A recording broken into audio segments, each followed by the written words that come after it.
Assalamu alaikum wa rahmatullahi wa barakatuh. My dearest brothers and sisters in Islam, I pray you all well. May Allah subhanahu wa ta'ala bless you all, especially for your patience. We are running a bit late on our episodes. I'm speaking to you from London currently, but I think this episode should have been recorded from either the city of Birmingham or Leicester.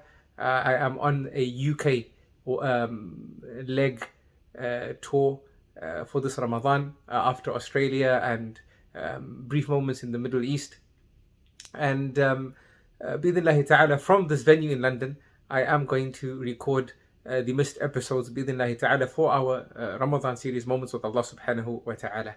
Jazakumullahu khairan for your patience, and inshallah, by the end of Ramadan, we will have all 29 or 30 episodes out, obviously depending on how long Ramadan will be for this year.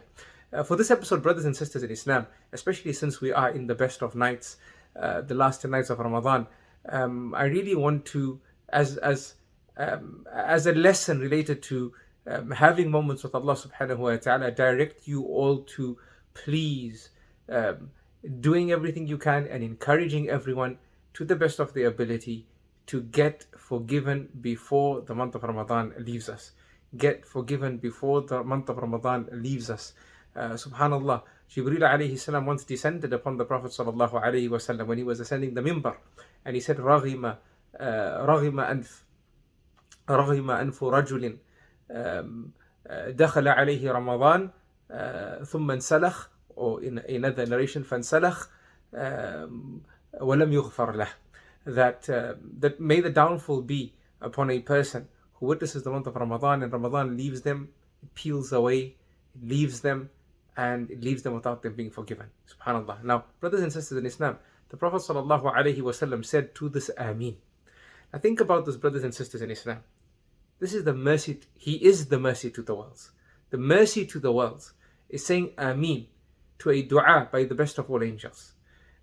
Why? And this is something I thought about for a long, long time. And the only answer, brothers and sisters in Islam, that really makes sense is, given how amazing Ramadan is for us to be forgiven, that even the person who feels they have no hope, Ramadan brings hope to them and a chance to be forgiven, that no one can escape the mercy of Allah subhanahu wa ta'ala. Life is too short, brothers and sisters in Islam, to make it shorter by losing hope in the mercy of Allah subhanahu wa ta'ala, to make it shorter by not being forgiven when seasons of worship and forgiveness and mercy like Ramadan comes to us. So brothers and sisters in Islam, make sure whatever happens, you get forgiven before Ramadan leaves. Now I know forgiveness is with Allah subhanahu wa ta'ala, but seeking forgiveness is with us. We know our sins, brothers and sisters in Islam. We know our darkest secrets. We know that which nobody knows, but Allah subhanahu wa ta'ala knows. But in insanu ala nafsihi basirah, walau alqa ma'adhirah. Allah tells us in the Qur'an that mankind, regarding himself and herself, they know exactly who they are and what they're doing, irrespective of the 1,000,001 excuses we make for ourselves. The point is, brothers and sisters in Islam, Ramadan, yes, it's coming to an end, but as the saying goes, some endings bring about new beginnings. So get forgiven before Ramadan passes, so that indeed, Ramadan leaves us with a new beginning, brothers and sisters in Islam. And we've spoken in previous episodes how amazingly merciful Allah is, and how perfect He is from ever, and how perfect He is forever, and how our obedience doesn't raise His majesty, and our sins don't decrease His majesty. And it's so easy for Him to forgive us. Allah says in the Qur'an, قُلْ يَا عِبَادِيَ الَّذِينَ أَسْرَفُوا عَلَىٰ أَنفُسِهِمْ لَا تَقْنَطُوا مِنْ رَحْمَةِ اللَّهِ. Subhanallah.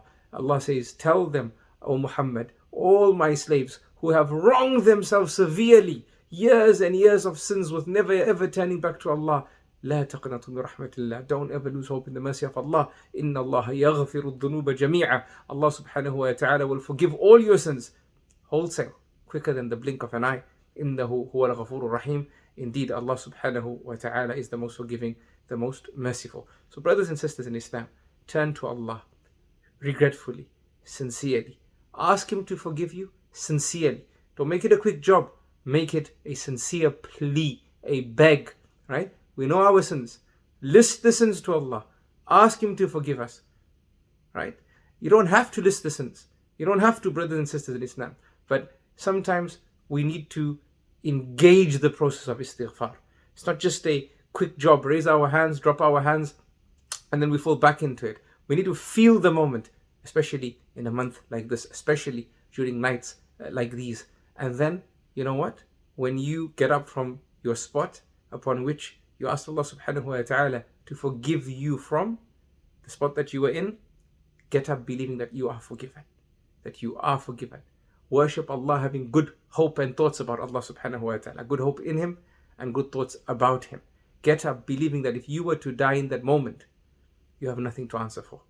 That is how we roll, brothers and sisters in Islam, if I can use that term. That's how we Muslims are with their Creator. We have direct access to Him, and we have the best of thoughts about our Lord. And as Allah subhanahu wa ta'ala said that Allah is with, the Prophet sallallahu alaihi wasallam taught us that Allah is with His slave as His slave perceives Him. So perceive Allah to have forgiven you when you seek forgiveness, and Allah subhanahu wa ta'ala will be everything you've just perceived. I love you all for the sake of Allah and leave you with this message during the best of all nights. Before Ramadan goes, get forgiven.